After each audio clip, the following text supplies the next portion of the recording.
Right now, tonight at 5, breaking news. Here begins our newscast after an investigation into the deaths of 12 racehorses at Churchill Downs and the calls by some race fans to shut down the spring meet. WHAS11 News has learned tonight from sources that Churchill Downs will stop racing here and instead move the remainder of the spring meet to Ellis Park. Ellis Park's a racetrack in Henderson, Kentucky, about 2 hours west of downtown Louisville. Churchill Downs bought the track less than a year ago as part of an expansion deal. WHAS11's Ken Spencer, our sports director, joins us right here with all of the details of the decision. Ken? So we're still waiting, I guess, for final the official word from Churchill Downs? Yeah, but I've been told that this is happening. In fact, over the last few days, it had been discussed. And today, Churchill Downs made that final decision to move their meet to Ellis Park. Now, the track does plan to race here in Louisville this weekend. I do know that. No reason given for the decision as of yet, but 12 horse deaths during the spring meet are way too many. And Churchill, along with WHAS11, the Horse Racing Safety and Integrity Authority, are still trying to connect the dots and find a commonality behind these deaths. WHAS11 is still conducting an investigation into the track itself and says they will release their findings when their investigation is complete. Now, just yesterday, Churchill announced 3 new initiatives. Now, those initiatives were designed just for trainers. As far as that goes, the spring meet lasts until July 3rd. And we're just getting just in from Churchill Downs that they're going to be suspended after Sunday. Thoroughly examine safety measures. The remainder of the spring meet Ellis racing dates will go starting Saturday, June 10th, to maintain the industry ecosystem. Not quite sure what that means. They just sent a long update here, Kent, so I know you'll head out and take a look at it and be back to fill us in on all the details. Yeah, it'll be interesting to see how long, because like I said, the spring meet for Churchill Downs lasts until July 3rd. Is this something that they're just going to do for a week or two, or is this something that they're going to have to take a long look at and permanently move this meet to Ellis Park? Because obviously when you do something like that, there are a lot of moving pieces. You mentioned the ecosystem. I mean, the amount of money and everything that's at stake with racing here in Kentucky, they've got to look at the whole picture here. Well, we're also still focusing on that track. You know, they've been investigating the track, but they're not going to move to Ellis Park till Saturday, June 10th, so they're going to continue racing here for a little bit. Yeah, no, absolutely. You know, they've even said it, like I said, they raced there today, then Saturday and Sunday. I think in this industry, it's so big. There are so many moving pieces to all of this. I don't know if they can afford to cancel, 2 days of racing before they can move that thing to Ellis Park. So they feel like it's safe enough to maybe wrap things up here over the weekend and then move it to Ellis Park for next week. Well, and next Thursday they also have a big night. It's twilight racing at the Downs, and that's one that will still happen at the Downs now if they don't move till next Saturday. Okay, yeah, absolutely. Okay, Kent, thank you very much. Kent's going to, again, go through this lengthy Churchill Downs announcement coming here right after 5 o'clock, and we'll be joined by him and John Charlton continuing our team coverage on this tonight at 6. Thank you, Kent. We're also continuing to follow some breaking news. We first told you at 4 o'clock there was a bomb threat against the Kohl's Shopping Center on Charlestown Road in New Albany, along with some other Kohl's properties in Jeffersonville and Louisville. Just after 4:30, we learned the all clear was given at the New Albany location on Charlestown Road. In fact, you can see the police bomb-sniffing dogs going through the department store there at Kohl's. Everyone was being asked to avoid the area. There were no injuries. And tonight we have a major traffic closure that'll impact thousands of Jefferson County drivers. Starting at 8 tonight, the westbound lanes will close between the Watterson and Story Avenue down in Butchertown, and it'll stay closed for the next 2 weeks for big road repairs. Sam Gabrielli is breaking down the closure and how it will impact you. Meteorologist Sam Gabrielli checking in with you, providing a traffic update that will impact a lot of us here in Metro Louisville. Beginning this evening at 8 o'clock, there will be a road closure on 64 going westbound inside the Watterson to Story Avenue. It's going to be taking place until June 16th. Go ahead and make sure you do have a detoured route. The suggested one is taking the Watterson Expressway both eastbound and westbound. Motorists are going to be asked to detour onto the Watterson Expressway. But if the Watterson Expressway does become too too bottled up, you have a couple more additional detours. One of them is on Shelbyville Road going westbound. Notice how it splits. You can either take Frankfort Avenue or Lexington Road into downtown. An additional detour to that as well is taking Zorn Avenue all the way up to 71, as a lot of commuters are going to be taking that road into downtown Louisville. And an additional detour for those of you down to the south is taking Taylorsville Road to Bardstown Road via the Waterston Expressway. Once again, after this project is complete, they're looking to go ahead and actually redo the eastbound lanes. We'll keep you posted on the progress of when that closure will be taking place. All right, the other big story today, we're less than 24 hours away from the start of the 70th WHAS Crusade for Children. We are so excited here.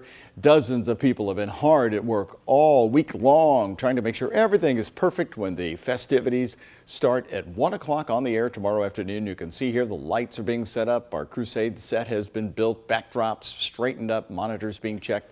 It's just getting better and better. Crusade for Children is a tradition only we here in Kentuckiana can claim.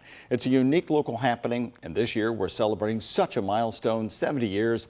That means people get creative to raise money, from the cookouts and lemonade stands to firefighters and those boots.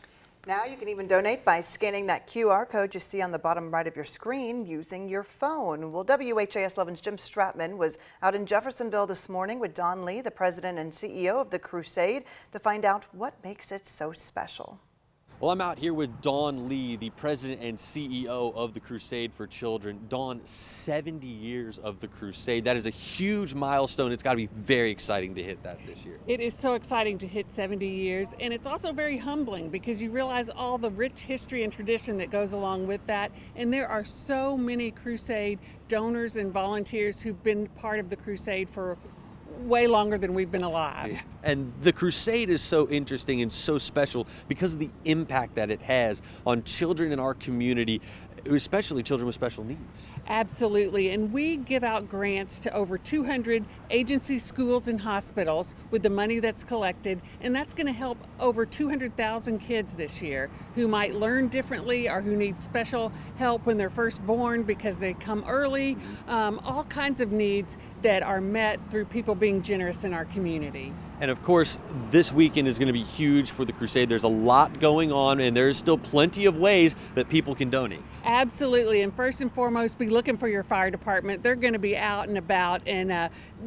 we can't do what we do without them. So we're so grateful for our firefighters. But then you can also donate online. You can donate through PayPal, Apple Pay, Venmo, Cash App, all these things that I've never even used because I don't understand it all, but my kids are thrilled that opportunity's there. Yeah, just connecting with that new generation, a brand new way to donate, but the same old Crusade. And the telethon is going to be kicking off this weekend. There's going to be events all throughout the weekend. We will be tuning in all weekend long to see what's going to happen, and of course to get those totals coming up a little bit later on. For now, we'll toss it back to you all. All right, Jim, great job out there. If you'd like to donate, head to WHAScrusade.org or any of the other many options you see right there on your screen. Remember, 100% of your donation goes straight to kids with special needs all around our area. Thank you for supporting the Crusade. We are so excited again to bring you 70 years of it. Take a look at the skies here today. Well, you know, they keep telling us the humidity was lower today, but it was hot. That humidity makes a big difference, though, Doug. It could be even hotter. Let's check in now with Chief Meteorologist Ben Pine. Yeah, I'm going to look at the bright side, the silver lining here, Doug. Humidity all the way down to 24%, almost like a desert air mass out there. 90 degrees, just a very light breeze. We do have that orange air quality alert for the rest of today, tonight through midnight, and another orange air quality alert for tomorrow, as we just don't have much of a breeze to mix up the air. Well, we also have that hot sunshine baking on those pollutants, creating that elevated ozones. And this is for sensitive groups. If you have breathing issues, maybe the very young or the elderly, might want to limit your time outdoors with that hazy sunshine out there. Temperatures range from around 85 to 90 degrees in most spots right now, so definitely well above normal. Our temperature is trending about 5 to 10 degrees above average. You can see all the rain chances blocked out to our west and to the south by that area of high pressure and that northeast breeze. Our temperatures will be slow to cool down eventually in the 70s after sunset, and then low temperatures tonight falling into the 60s. And then tomorrow afternoon, a degree or two warmer as we head back into the lower 90s. Rain chances look to stay off to our northeast. So our forecast for tonight, mainly clear, low temperature at 69, heating up rather quickly tomorrow, 87 at lunchtime, and our high temperature forecast at 93. I'll show you when this heat will finally break down coming up in our complete forecast. All right, Ben, thank you very much. Across the country, people are recognizing a solemn day, National Gun Violence Awareness Day. Today, Moms Demand Action, gun violence survivors, and Mayor Craig Greenberg all spoke on the issue right in front of Metro Hall. WHAS11's Bobby McSwine was there. As she heard, their eyes are still pointed toward the state capitol. This is not inevitable or something we should accept as normal. More than 180. That's how many non-fatal shootings there have been in Louisville this year. That's up from 161 through the entire 2022. 71 of those shootings this year fatal. We're just tired of the fear and the losses and the excuses for why we can't do more. The passionate speeches in front of Metro Hall Friday, a rally cry for the lasting grief these deaths leave in the city, state, and across the country. The press conference in recognition of National Gun Violence Awareness Day. Krista Gwynn lost her son to gun violence in 2019, and her daughter almost suffered the same fate a year and a half later. We should not be burying our future. Our children should not be scared to sit out on the porch and enjoy a day. We should not duck and hide when a car rides by and it's loud and pop, but we do. More than 20 years prior, a mass shooting left a rural Kentucky town shaken. A survivor of the shooting at Heath High School in Paducah also airing frustrations of seeing the same violence decades later. We can stop making our children live in fear and prevent childhood trauma. Louisville Mayor Craig Greenberg, who has made gun reform a key priority, saying enough is enough. He says he's having ongoing conversations with Republican lawmakers in Frankfort. His two main asks, giving Louisville autonomy to create its own gun laws and preventing the auction of guns used in crimes. Republican Representative Jason Nemes says these talks have been a multifaceted approach about violence prevention in general. And just talking about guns is not a serious conversation. Nemes says they're discussing addressing Louisville's gang violence, mental health services, and culture of violence among young people, among other things. Why are we not parenting them better? Why are we not holding them accountable? Those types of things are questions that need to be answered as well. It's not just, it would be great if the answer was, oh yeah, let's just have little changes to gun laws and everything's great, but that's not, that's not realistic. Bud Greenberg says it's a necessary start. We are absolutely kidding ourselves if we don't talk about guns. Tonight, the Big Four Bridge will light up orange in honor of the solemn day. In Louisville, Bobby McSwine, WHAS 11 on your side. Staggering number of people have been impacted by gun violence in our country. According to Everytown, a gun violence research group, 59% of adults in the United States know someone who's experienced gun violence in their lifetime. 1 in 5 Americans know someone who was shot and wounded. And 1 in 5 adults in the United States know or love someone who was killed by gun violence.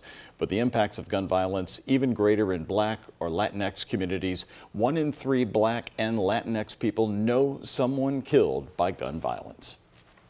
More news right here at 5 o'clock. A woman is dead after crashing her car into the back of a TARC bus. LMPD says they responded to the call of a crash on Preston Highway around 9:45 this morning. The early investigation is revealing the car was driving south on Preston Highway when they crashed into the back of the stopped bus. The driver was taken to the hospital and later died of her injuries. No one on that bus was hurt in the crash.